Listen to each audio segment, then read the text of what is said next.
আসসালামু আলাইকুম রহমতুল্লাহি বারাকাতুহু। ডিয়ার স্টুডেন্ট, আপনারা দেখতে পাচ্ছেন এসএসসি আইসিটি বিষয়ের তৃতীয় অধ্যায়ের প্রধান ভিত্তি হলো সংখ্যা পদ্ধতি। ডিয়ার স্টুডেন্ট, আজকে আমরা সংখ্যা পদ্ধতির বিভিন্ন সংখ্যা পদ্ধতির পরিচয় নিয়ে কথা বলবো ইনশাআল্লাহ। আপনারা দেখতে পাচ্ছেন বাইনারি সংখ্যা পদ্ধতি, বাইনারি নাম্বার সিস্টেম। কম্পিউটারের অভ্যন্তরীণ সমস্ত কাজ এই সংখ্যা পদ্ধতির উপর ভিত্তি করে চলে। ডিয়ার স্টুডেন্ট, ভিত্তি বা বেস আমরা যদি বলি, বাইনারি সংখ্যার ভিত্তি হচ্ছে 2, ব্যবহৃত অঙ্কসমূহ 0 এবং 1। এই পদ্ধতিতে মাত্র 2টি অবস্থা থাকার কারণে ইলেকট্রনিক সার্কিটের বিদ্যুতের উপস্থিতি 1 এবং অনুপস্থিতি 0 দিয়ে প্রকাশ করা হয়। সহজেই ডেটা প্রকাশ করা যায়। এই পদ্ধতির প্রতিটি অঙ্ককে বিট বা বাইনারি ডিজিট বলে। Dear student, this is the most important example of the binary number system. তো আমরা আপনাদের যদি একটু সহজে বলি তাহলে দেখেন, এখানে আমরা একটা প্রমাণ লিখতে পারি। ডিয়ার স্টুডেন্ট, দেখেন এখানে যদি আমরা যোগ করি, এইখানে যদি আমরা একটু যোগ করি তাহলে দেখো, যেমন ধরো যে 1 যোগ হচ্ছে 1, এই যোগফল হবে 10।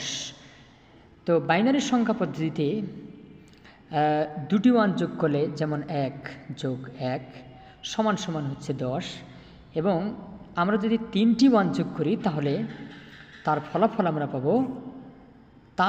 আমরা যেটা পাবো সেটা হচ্ছে 11। তো আমরা যদি আরেকটু দেখাই, দেখেন এই যে 1 যোগ 1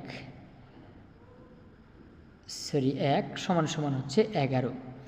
অনুরূপভাবে আমরা যদি 4টি 1 যোগ করি, যেমন 1 যোগ 1 যোগ 1 সমান সমান হচ্ছে 100।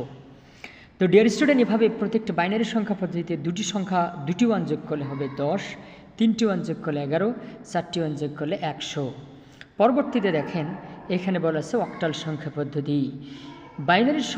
বাইনারি সংখ্যা অনেক বড় হয়ে গেলে তার সহজে পড়া ও লেখার জন্য অক্টাল পদ্ধতি ব্যবহার করা হয়। ডিয়ার স্টুডেন্ট, এই সংখ্যা পদ্ধতির বেজ হচ্ছে 8, আপনারা দেখতে পাচ্ছেন, এবং এই সংখ্যা পদ্ধতিতে ব্যবহৃত সংখ্যাগুলো হচ্ছে 0 থেকে 7 পর্যন্ত। এখানে 8 এবং 9 ব্যবহার করা যাবে না। ডিয়ার স্টুডেন্ট, পরবর্তীতে বৈশিষ্ট্য দেখেন, অক্টাল পদ্ধতির একটি অঙ্ক বাইনারি পদ্ধতির 3টি বিটের সমান কাজ করে, অর্থাৎ 2 কিউব। ডিয়ার স্টুডেন্ট, মনে রাখার শর্টকাট টেকনিক যদি আমরা বলি তাহলে পদ্ধতিতে কখনো 8 এবং 9 এগুলো আমরা বলে ফেলেছি। তো ডিয়ার স্টুডেন্ট, আপনারা আপনাদের সহজের জন্য যদি একটা উদাহরণ আমরা এখানে লিখে দিই, দেখেন এখানে আমরা যদি বলি যে 7 আর 1, এই ভিত্তি মানে আমরা কখনো 8 লিখব না, এখানে 8 মানে হচ্ছে 10। তো ডিয়ার স্টুডেন্ট, অনুরূপভাবে যদি আমরা বলি যে এখানে 7 যোগ যদি 1 হয়, যেমন এইখানে যদি আমরা যোগ করি যে 7 আর 1 8, 8 মানে 10, 10-এর শূন্য হাতে থাকে 1, অর্থাৎ 77 আর 1 অক্টাল পদ্ধতিতে যোগ করলে ফলাফল হবে 100।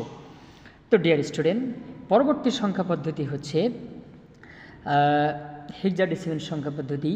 এই সংখ্যা পদ্ধতির ভিত্তি হচ্ছে 0 থেকে 9 পর্যন্ত। আমরা যদি বলি পরবর্তীতে হচ্ছে এ এর মান হচ্ছে 10, বি যার মান হচ্ছে 11, সি যার মান হচ্ছে 12, ডি মানে 13, আর ই মানে হচ্ছে 14, এফ মানে 15। ডিয়ার স্টুডেন্ট, আমরা আপনাদের বোঝার জন্য কয়েকটি উদাহরণ এখানে তুলে ধরার চেষ্টা করছি।